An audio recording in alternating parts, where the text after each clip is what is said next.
Kaikaluru BJP MLA Kamineni వ్యవహారశైలిపై కూటమి నేతలు అసంతృప్తి వ్యక్తం చేస్తున్నారు. ఇటీవల ఆయన అసెంబ్లీలో మాట్లాడిన తీరుతో నవ్వుల పాలయ్యారు. మరోవైపు నేతలు కార్యకర్తలను పట్టించుకోకపోవడంపై కూడా వాళ్ళు గుర్రుగా ఉన్నారు. ఇక ఎమ్మెల్సీతో పాటు నామినేటెడ్ పోస్టులో ఉన్న వారిని సైతం అధికారిక కార్యక్రమాలకు పిలవకపోవడంతో ఆయనపై వాళ్ళంతా భగ్గుమంటున్నారు. దీంతో ఆయన పరిస్థితి రెంటికి చెడ్డ రేవళ్లా తయారవుతోంది. అటు అధిష్టానం దగ్గర పలుకుబడి తగ్గుతుండడంతో పాటు ఇటు నియోజకవర్గంలో కూడా వ్యతిరేకత పెరుగుతుండడం తలనొప్పిగా మారింది. ప్రజల్లోనూ పలచనైపోతున్న కామినేని రాజకీయ భవిష్యత్తు ఎలా ఉంటుందో అనే చర్చ కైకలూరు నియోజకవర్గంలో ఊపందుకుంది.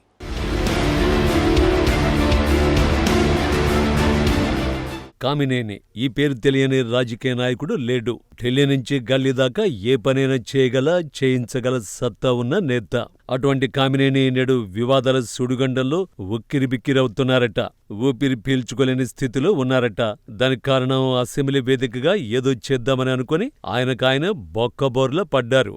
రాష్ట్ర పంచాయతీ శాఖ మంత్రి పవన్ కళ్యాణ్ మెప్పు కోసం ముఖ్యమంత్రి చంద్రబాబు నాయుడు ఆశీస్సులు పొందడానికి మాజీ ముఖ్యమంత్రి జగన్మోహన్ రెడ్డిని తిట్టే పనిలో తానే నవ్వుల పాలయ్యారు. దీంతో కైకలూరు నియోజకవర్గంలోనే కాకుండా రాష్ట్ర వ్యాప్తంగా ఆయన ఓ కమెడియన్ గా మారారు. అసెంబ్లీలో మాట్లాడిన మాటలన్నీ అబద్ధాలే అంటూ బాలయ్య గాలి తీసేశాడు. దీనికి తోడు సినీ నటుడు చిరంజీవి వివరణ తోడవడంతో కామినేని పరిస్థితి ముందు నుయ్యి వెనుక గొయ్యిగా మారింది.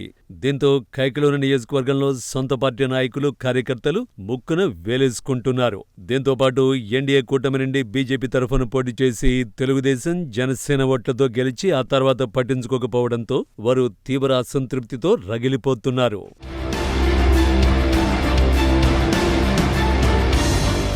పేరుకు మాత్రమే కామినేని బీజేపీ, కానీ ఆయన ప్రాణమాత్రం టీడీపీ. అయినప్పటికీ కైకలూరు నియోజకవర్గంలో వైసీపీ అధికారంలో ఉన్న సమయంలో తెలుగుదేశం పార్టీని నిలబెట్టిన నాయకులను, కార్యకర్తలను ఆయన పక్కకు నెట్టారు.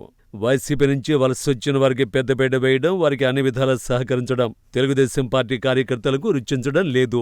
దీనికి తోడు కామినేని అండ చూసుకునే కొంతమంది కైకలూరు నియోజకవర్గంలో చేయని అక్రమాలు, అకృత్యాలు లేవు. అయితే వాటిని ఖండించాల్సిన కామినేని వారిని వెనకేసుకురావడంతో ప్రజల్లో కామినేనిపై తీవ్ర వ్యతిరేకత పెరిగింది. ఎన్నికల సమయంలో కామినేని ఏ సమస్య వచ్చినా నేరుగా తన వద్దకే రావాలని, అందరికీ అందుబాటులో ఉంటానని హామీ ఇచ్చారు. ఎన్నికలైన తర్వాత పట్టుమని 10 రోజులు కూడా కైకలూరులో ఉండడం లేదని విమర్శలు వ్యక్తమవుతున్నాయి. కైకలూరు నియోజకవర్గంలోని 4 మండలాల్లో 4 నాయకులకు బాధ్యతలు అప్పగించి వారి వద్దకు వెళ్లి సమస్యలు చెప్పుకోవాలని కామినేని తెలియచేయడంతో ప్రజలు, కార్యకర్తలు తీవ్ర ఆగ్రహాన్ని వ్యక్తం చేస్తున్నారు. కైకలూరు క్యాంపు కార్యాలయం కేంద్రంగా కామినేని అనుచరులు చేస్తున్న జయమంగళ వెంకటరమణకు కామినేనికి మధ్య కూడా అంతగా పొసగడం లేదు. వెంకటరమణను ఏ కార్యక్రమానికి పిలవద్దని కామినేని హుకుం జారీ చేసినట్టు తెలుస్తోంది. దీంతో జయమంగళ వెంకటరమణ ఇంటికే పరిమితమయ్యారు. రాష్ట్ర స్థాయిలో, జిల్లా స్థాయిలో నామినేటెడ్ పదవులు పొందిన వారిని సైతం అధికారిక కార్యక్రమాలకు పిలవకపోవడంతో వారు సైతం తీవ్ర ఆగ్రహాన్ని వ్యక్తం చేస్తున్నారు. మరోవైపు 8 పదులు దాటిన కామినేని శ్రీనివాస్ని కైకలూరు నియోజకవర్గంలో ఎందుకు గెలిపించామా అని కార్యకర్తలు తలలు పట్టుకుంటున్నారు. గతంలో వైద్య ఆరోగ్య శాఖ మంత్రిగా ఉన్న సమయంలో కూడా ఆయన ఇదే తీరు కనబరిచారని, నేడు కూడా అదేవిధంగా వ్యవహరిస్తున్నారని స్థానిక నేతలు, కార్యకర్తలు అసంతృప్తి వ్యక్తం చేస్తున్నారు. పరిస్థితి ఇదే విధంగా ఉంటే వచ్చే ఎన్నికల్లో తెలుగుదేశం పార్టీ కనుమరుగయ్యే ప్రమాదం ఉందని టీడీపీ నాయకులు ఆందోళన వ్యక్తం చేస్తున్నారు.